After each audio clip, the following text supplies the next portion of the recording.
What if you could live forever? Stay young, beautiful, perfect, while every sin, every vice, and every corrupt action stays hidden from the world, locked away. In the picture of Dorian Gray, Oscar Wilde painted a chilling portrait of a moral decay hidden behind a mask of beauty. But in today's world, a mask isn't a magical portrait hidden in a locked room. It's something far more accessible, far more digital. From the pursuit of pleasure to the pressure of perfection, Wilde's story speaks to something deeper, something that resonates now more than ever in the age of social media. Well, what happens when the cracks start to show? What happens when the weight of that perfect image becomes too much to bear? This is the picture of Dorian Gray, then and now. Our story begins in the intimate, almost sacred space of an artist's studio, Basil Hallward's to be exact. Basil is captivated by the breathtaking beauty of Dorian Gray, a young man who seems to represent anything pure and innocent. Dorian, at this point, is a blank canvas, both figuratively and literally. He's an impressionable youth, relatively unaware of the depths of his own vanity. But of course, enter Lord Henry Wotton, a man whose charm is only matched by cynicism. Henry introduces Dorian to the seductive philosophy of hedonism, planting the seeds of self-indulgence. He tells Dorian that beauty and youth are fleeting, and nothing is more important than preserving and cherishing them. This is the turning point for our protagonist. Dorian, when at this moment hadn't really considered the possibility of losing his beauty, is suddenly gripped with fear at the thought of time robbing him of it. And then comes the pivotal wish. When Dorian sees the finished portrait, a version of him that will never age, he impulsively wishes that he could remain forever young, while the portrait bears the burden of time and sin.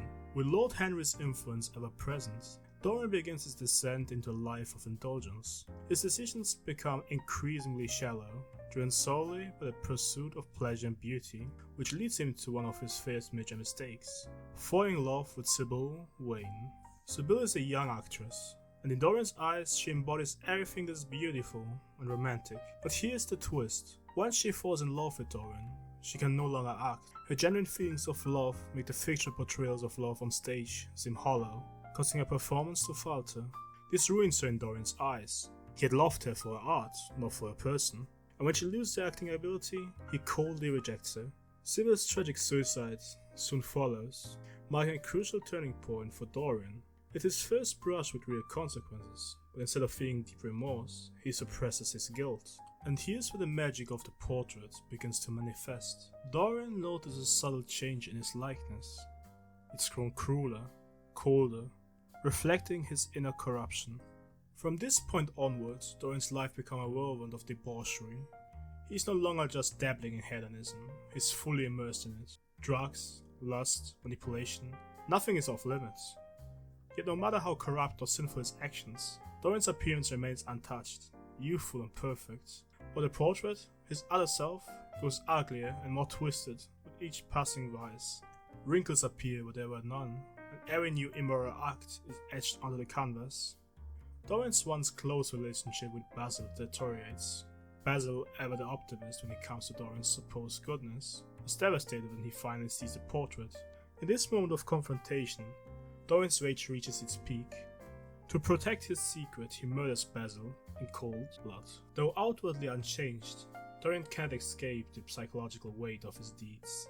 The hidden portrait haunts him. It's more than a secret now, it's a living reminder of everything he's done. Locked away in a room like a guilty conscience, he can't escape. The portrait's grotesque face stares back at him, becoming a twisted symbol of his inner torment. Dorian begins to reflect on his life of indulgence, and start questioning whether Lord Henry's philosophy has truly brought him happiness. The thrill of pleasure fades, leaving only emptiness and despair. But even with these realizations, he continues down his destructive path, ruining lives along the way. The final chapters of the picture of Dorian Gray are drenched in guilt and dread. Dorian, no longer able to bear the burden of his actions, is driven to a state of desperation. The portrait has become too much for him to handle. He briefly entertains the idea of reforming or starting fresh, but his moral decay is too deeply ingrained. He can't undo the past. In a last-ditch effort to free himself, Dorian takes a knife to the portrait, believing that destroying it will somehow cleanse him of his guilt and sins. But instead of finding redemption, Dorian meets his doom. As the blade pierces the canvas, it's Dorian who dies. His body instantly reflecting all the years of moral and physical decay the portrait had absorbed. The novel closes with Dorian's once beautiful body lying grotesquely aged and corrupted, while the portrait returns to its original form, an image of youthful perfection. The late Victorian period, spanning the reign of Queen Victoria from 1827 to 1901, was a time of immense change in Britain.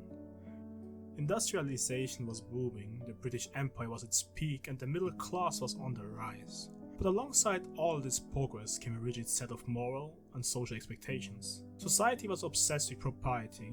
How things looked on the surface was everything. In public, people maintained an almost obsessive commitment to moral uprightness. Self-control, religious piety, and sexual restraint were prized values. But behind closed doors, it was a different story. Sexual excess, drug use, and other private indulgences were widespread, yet never publicly acknowledged. Class and gender norms were just as rigid as their era's moral expectations. The growing middle class was built on ideals of hard work, discipline, and control over impulses. Men were expected to be providers, rational and irresponsible, while women were held up as paragons of virtue, keeping the domestic sphere pure. But there was a glaring double standard. Men, particularly those in those upper echelons of society, were often able to lead secret lives of vice, while women faced harsher judgment for even minor transgressions. Oscar Wilde was born into an electorally rich environment at the height of the Victorian era on October 16, 1854 in Dublin, Ireland. His father, Sir William Wilde, was a renowned eye surgeon, and his mother, Jane Wilde, was a poet with a strong nationalist views. An unusual woman for her time, known for her wit and support of Irish independence. Wilde was raised in a household that valued intellectualism and art, which would shape his own pursuit of beauty and self-expression. Wilde's brilliance became evident during his education at Trinity College in Dublin, and later at Magdalen College, Oxford. It was at Oxford that Wilde embraced the aesthetic movement. Wilde's wit, eccentric dress, and love of all things beautiful began to define his public persona. Wilde's early literary career began with poetry and journalism. His first major collection, Poems, was met with mixed reviews, but established him as a writer to watch.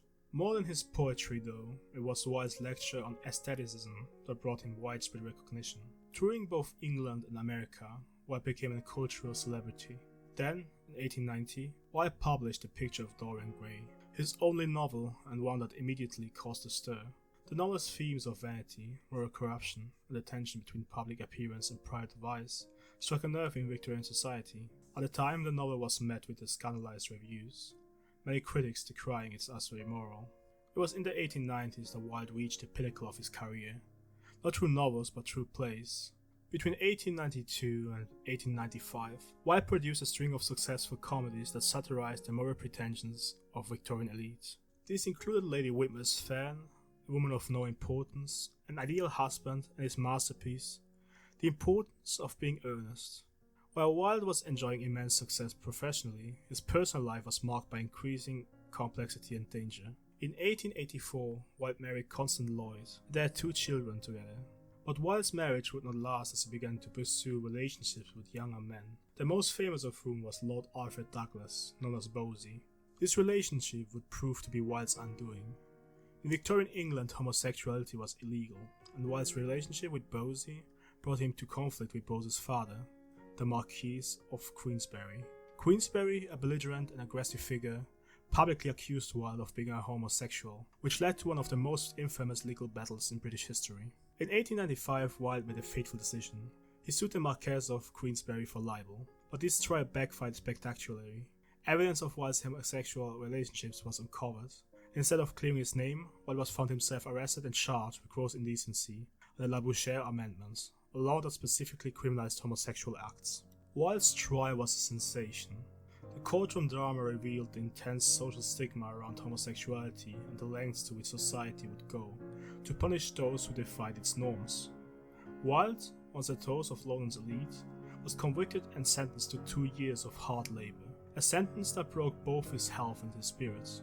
During his time in prison, Wilde wrote De Profundis, a long, reflective letter to Lord Alfred Douglas, in which he contemplated his life, his relationships, and the choices that had led to his downfall. After his release from prison in 1897, Wilde left England, a country that had once celebrated him but now saw him as a pariah. He lived in exile in France under the name of Sebastian Melmoth, and not the literary character Melmoth the Wanderer, a figure of eternal suffering.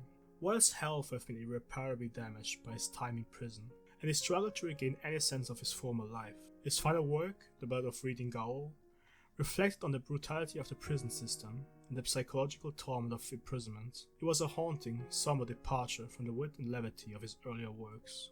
Wilde died in poverty in Paris on November 30, 1900, at the age of 46, from complications related to cerebral meningitis. His fall from the heights of literary fame to the depths of scandal and imprisonment remains one of the most tragic and dramatic downfalls in literary history. One of the central themes in the picture of Dorian Gray is the dangerous allure of beauty and wealth. Wilde critiques a society, much like his own, that places enormous value on external appearances while ignoring inner character.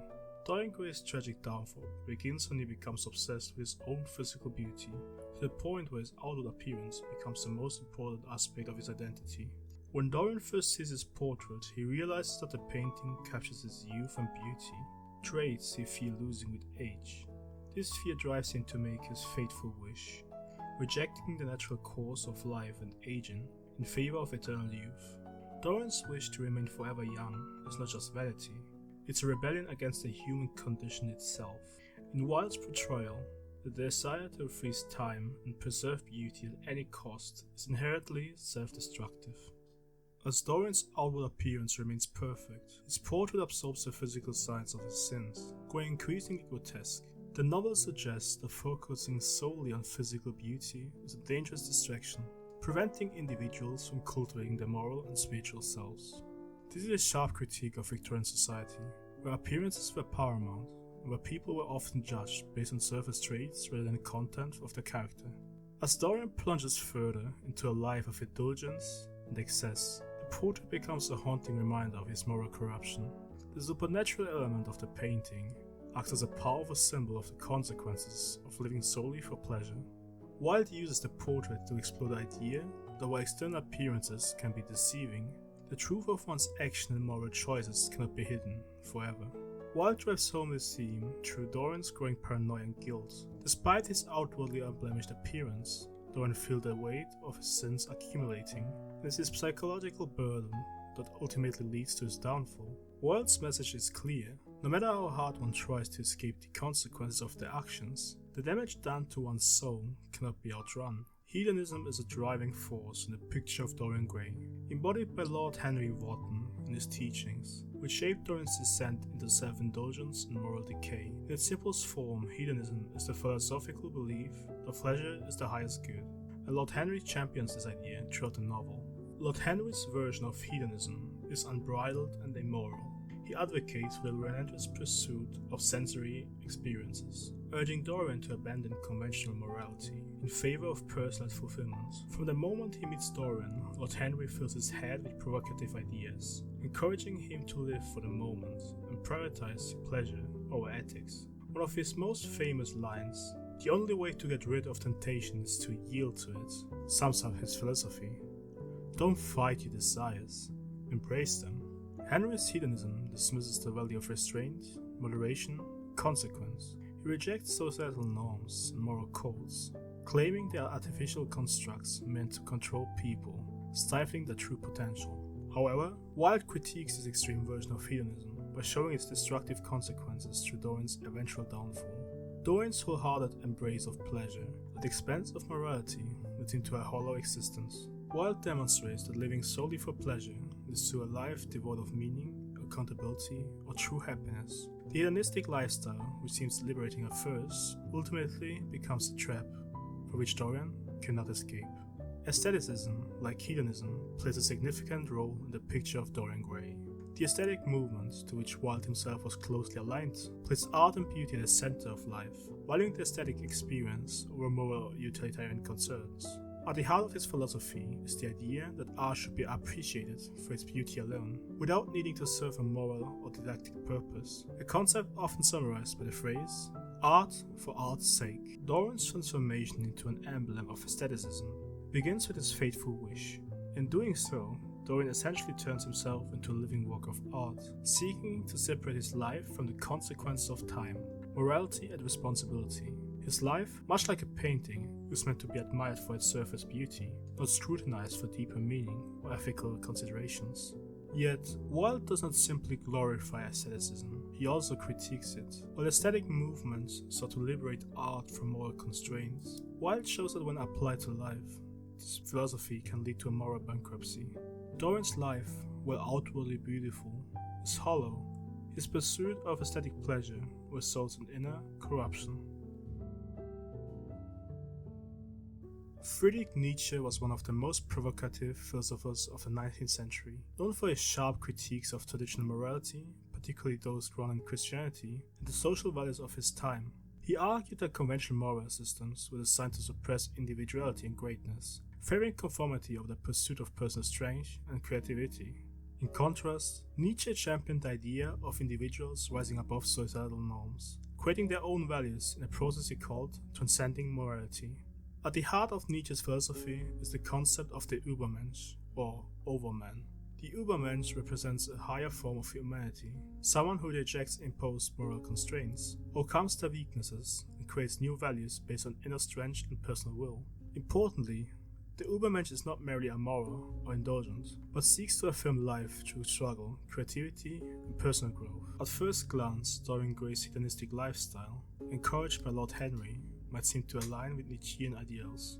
Lord Henry preaches a philosophy of pleasure and self-indulgence, dismissing conventional moral standards, much like Nietzsche criticized the restrictive values of Victorian society. However, upon close examination, Dorian Gray is not a Nietzschean Übermensch, but rather a cautionary tale of what happens when one seeks pleasure without responsibility or self-overcoming. Nietzsche envisioned the Übermensch as someone who created their own values while accepting responsibility for their choices. However, Dorian's pursuit of pleasure lacks any sense of personal accountability. From the moment he wishes to remain eternally young, Dorian chooses to evade the consequence of his actions by transferring his moral decay onto the portrait. Instead of confronting his sins or growing from his experiences, he hides behind his beauty, using it as a shield from the consequences of his indulgence. Nietzsche's Übermensch would affirm his life by facing hardship, embracing challenges and evolving through personal struggle. Dorian, on the other hand, avoids all struggle, sinking deeper into a life of self-gratification without self-reflection or growth. A central aspect of Nietzsche's philosophy is the idea of the will to power, the capacity to exert control over one's life, desires and circumstances.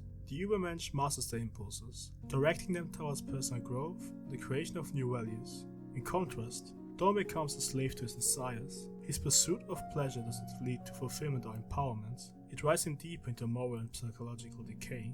In Nietzsche's view, the Übermensch demonstrates self-mastery and discipline, traits that Dorian entirely lacks. Dorian's inability to impose order on his life or control his desires highlights his failure to transcend the moral constraints he tries to reject. He doesn't rise above societal norms. He is destroyed by his inability to manage the consequences of his actions. Another critical distinction between Dorian Gray and Nietzsche's Übermensch lies in the relationship with guilt and consequences. Nietzsche's Übermensch accepts the consequences of their actions as a natural part of life's challenges. In contrast, Dorian's life is defined by his desperate attempts to escape from the guilt that haunts him. The portrait becomes a symbol of his guilt, a reminder of the moral reality he tries to ignore. By refusing to face the truth of his existence, Dorian fails to achieve the self-overcoming that Nietzsche's Übermensch embraces. Dorian's final act, destroying the portrait, is an attempt to escape his guilt once and for all. However, rather than freeing himself, his destruction of the portrait results in his own death. This violent act is the culmination of his failure to confront the consequences of his life. Dorian cannot bear to face the truth of who he has become. His death is the ultimate failure of his attempt to transcend morality, as he is consumed by the very constraints he sought to escape. One of the most enduring symbols in the picture of Dorian Gray is Dorian's portrait, which serves as a mirror of his soul. In today's world, this concept finds a striking parallel in the way people create their lives on social media. Just as Dorian hides his decaying portrait, many individuals today construct idealized digital versions of themselves, carefully selecting what they show to the world while concealing the messy and unflattering aspects of their real lives. On platforms like Instagram, Facebook and YouTube, users meticulously craft their online personas, Photos are chosen, filtered, and edited to project a life of beauty, success, and happiness. Vacations, accomplishments, and glamorous moments are put on display, while failures, struggles, and the mundane are kept out of sight. This practice mirrors Dorian's decision to hide his portrait, his true self, so that the world only sees a flawless, outward image. Just like Dorian's portrait reflects the true state of his soul, a person's unfiltered life, complete with imperfections and challenges, continues to exist in the background, even as the digital version presents a highly curated facade. The tension between public image and private reality, a theme Wilde explored through Dorian, has never been more relevant. The pressure to maintain an immaculate digital image can take a significant toll on mental and emotional health. Users feel the need to project constant happiness, success, and beauty, creating an exhausting cycle of performance. The more people invest in crafting their online identity, the greater the divide between their public persona and private self becomes. This disconnect can lead to feelings of isolation, anxiety, and self-doubt, just as Dorian, despite his unchanging beauty, is haunted by the hidden portrait that grows more grotesque with each passing year. Social media can distort reality, encouraging users to chase an idealized version of themselves. Much like Dorian's obsession with eternal youth, in both cases there's a gradual detachment from the authentic self, as the pursuit of external perfection eclipses the value of eternal reflection. Social media users today are bombarded with images of others seemingly living more exciting, glamorous, or fulfilling lives. This constant exposure can trigger FOMO, making people feel as though they are missing out on something better, more rewarding, or more pleasurable. Dorian's obsessive pursuit of new experiences, without moral constraint, is echoed in a modern compulsion to stay connected to social media, constantly checking for updates, new opportunities, or exciting events that others are sharing. Both Dorian and social media users are driven by a fear that life might be passing them by, leading to a shallow pursuit of validation through fleeting pleasures or digital interactions. Wilde's depiction of Dorian's mental health deterioration as a result of his corrupt lifestyle provides a powerful parallel to the mental health struggles exacerbated by social media today.